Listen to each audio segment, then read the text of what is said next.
মামলা নাই যে কারো উপর দেওয়া নাই, সব মামলা। আমিও বাদ যাই নাই, আমার 117টা মামলা হয়েছে, 11 বার জেলে গেছি, 11 বার। মুই তো কিছু 11 বার বা 3.5 বছর জেল কাটছি, কিন্তু আল্লাহর হুকুমে আমরা রাস্তাটাকে ছাড়ি নাই, দমে যায় নাই। আমার লোক একটাও আওয়ামী লীগে যায় নাই, গেছে কেউ একটা না, কারণ আমরা সঠিক পথে ছিলাম এবং সত্যের পথে ছিলাম।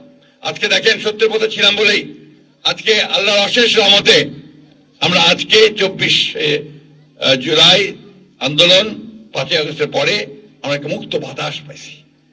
এখন বাংলাদেশের মানুষ আমরা রাত্রে একটু আরাম করে ঘুমাইতে পারি। অনেকে গাছের উপর গিয়ে থাকতো, যে খবর আসতো যে পুলিশ আসছে দৌড়ায় গাছের মধ্যে চলে যেত, কান্দর বাড়িতে গিয়ে থাকছে, ঠিক না? আল্লাহর অশেষ রহমতে তো সেই খারাপ দিনগুলো তো চলে গেছে, তাই না?